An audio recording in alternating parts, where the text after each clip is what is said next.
हे नाव ऐकल्यावर आपल्या डोळ्यासमोर काय उभं राहतं? उंच भिंती, गजाआडचे कैदी, शिस्त आणि शिक्षा. कायद्याने गुन्हेगार ठरलेल्या किंवा गंभीर आरोप असलेल्या व्यक्तींना समाजापासून दूर ठेवण्याची आणि त्यांना त्यांच्या कृत्याची जाणीव करून देण्याची ही जागा. पण काय होईल जर याच तुरुंगात, याच गजाआड काही निवडक कैद्यांना VIP ट्रीटमेंट मिळत असेल तर? कायद्याला वाकून, नियमांना धाब्यावर बसून जर कुणाला राजेशाही थाटात ठेवलं जात असेल तर? आज आपण अशाच एका गंभीर प्रकरणावर बोलणार आहोत, ज्याने बीड जिल्ह्यासह संपूर्ण महाराष्ट्रात खळबळ उडवून दिली आहे. हे प्रकरण आहे बीड जिल्ह्यातील मसाजोग गावचे सरपंच संतोष देशमुख यांच्या हत्या प्रकरणातील मुख्य आरोपी वाल्मिक कराड याच्याबद्दल. बीडच्या कारागृहात वाल्मिक कराडला मिळत असलेल्या कथित VIP वागणुकीचं आणि हा धक्कादायक दावा केला आहे बडतर्फ पोलीस अधिकारी रणजित कासले यांनी. कासले यांच्या दाव्यानुसार हत्येसारख्या गंभीर गुन्ह्याचा आरोपी वाल्मिक कराड हा बीडच्या तुरुंगात शिक्षा भोगत नाही, तर जणू काही ऐशा आराम करत आहे. त्याच्यासाठी स्पेशल चहा येतो, त्याला चांगल्या चपात्या मिळतात. इतकंच नाही तर तो तुरुंगाच्या कॅन्टीनमधून महिन्याला तब्बल 25,000 रुपयांची खरेदी करतो. हे ऐकून धक्का बसला असेल ना? पण हे आरोप इथेच थांबत नाहीत. या आरोपांमुळे आता बीड कारागृह प्रशासन आणि पर्यायाने संपूर्ण पोलीस प्रशासनाच्या कार्यपद्धतीवरच प्रश्नचिन्ह निर्माण झाला आहे.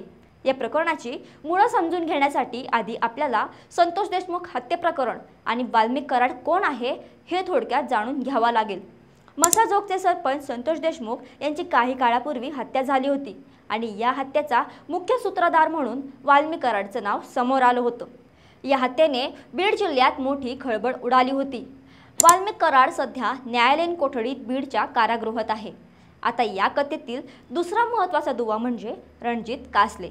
रणजित कासले हे काही सामान्य नागरिक नाहीत, तर ते एक बडतर्फ पोलीस उपनिरीक्षक आहेत.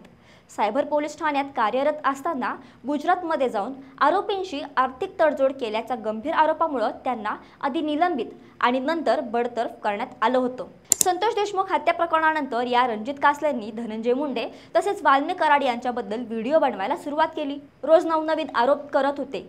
याच दरम्यान काही गुन्हे दाखल झाले आणि रणजित कासले यांना अटक करण्यात आली.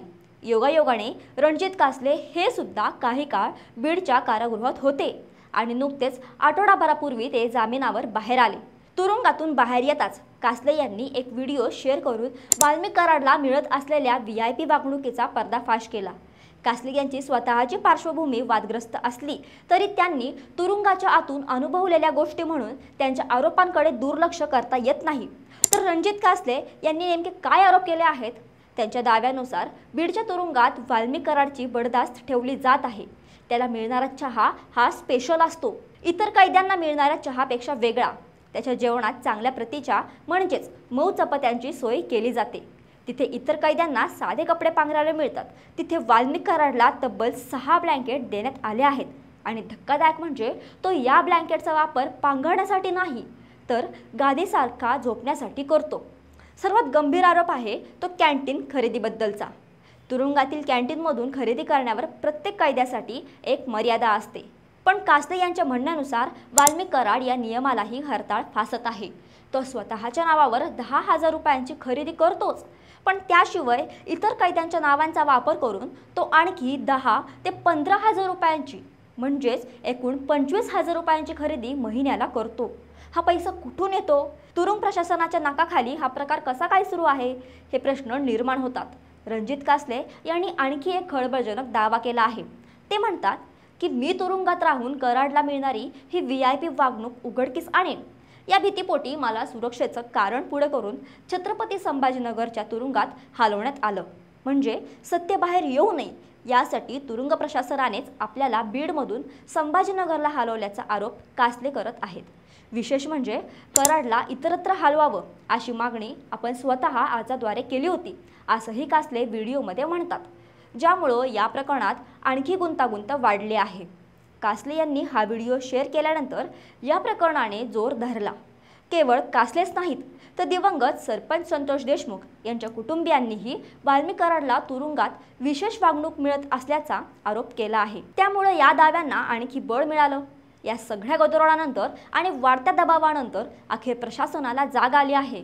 या प्रकरणाच्या केंद्रस्थानी असलेले बीड कारागृहाचे अधीक्षक बक्सार मुलानी यांची तडकाफडकी बदली करण्यात आली आहे आता त्यांच्या जागी रत्नागिरीहून रामराजे चांदणे यांची नियुक्ती होणार आहे। कारागृहात अधीक्षकांची बदली होणं हे या प्रकरणातलं एक महत्त्वाचं वळण आहे। अनेक जण या बदलीकडे रणजित कासले यांच्या आरोपांना मिळालेली एक प्रकारची पोचपावती म्हणूनच पाहत आहेत। जर आरोपांमध्ये काही तथ्य नव्हतं तर अधीक्षकांची बदली का केली गेली? ही बदली म्हणजे केवळ धूळफेक आहे की खरोखरच चौकशीच्या दिशेने टाकलेलं पहिलं पाऊल हे येणारा काळच ठरवेल। पण या सगळ्या प्रकरणामुळे काही मूलभूत प्रश्न निर्माण झाले आहेत। हत्येसारखा गंभीर गुन्ह्यातील आरोपीला तुरुंगात अशी VIP वागणूक कशी मिळू शकते? तुरुंगातील नियम सर्वांसाठी समान नसतात का? पैसे आणि राजकीय वजनापुढे तुरुंगाच्या भिंतीही तकलादू ठरतात का? जर तुरुंगातच आरोपींना अशी वागणूक मिळत असेल तर पीडित कुटुंबांना न्यायाची अपेक्षा कशी राहणार? आणि सर्वात महत्त्वाचं म्हणजे या प्रकरणाची निष्पक्ष चौकशी होणार का? वाल्मिक कराडला ही VIP ट्रीटमेंट देण्यामागं कोण कोण सामील आहे हे सत्य बाहेर येणार का? रणजित कासले यांच्या आरोपांमुळे बीड तुरुंगातील कारभार चव्हाट्यावर आला आहे। अधीक्षकांच्या बदलीने तात्पुरती मलमपट्टी झाली असली तरी मूळ रोगावर उपचार होणं गरजेचं आहे। कायद्याचं राज्य कायम ठेवायचं असेल तर तुरुंगाच्या आतही कायदा सर्वांसाठी समान आहे हे सिद्ध करावं लागेल। संतोष देशमुख यांच्या आत्म्याला शांती आणि त्यांच्या कुटुंबाला न्याय मिळण्यासाठी वाल्मिक कराड आणि त्याला मदत करणाऱ्या प्रत्येकाला कायद्याच्या चौकटीत आणणं हीच काळाची गरज आहे। तुम्हाला हा व्हिडिओ महत्त्वाचा वाटत असेल तर आत्ताच व्हिडिओ लाईक करा आणि अशाच महत्त्वाच्या व्हिडिओंसाठी थोडक्यातला फॉलो आणि सबस्क्राईब करायला विसरू नका।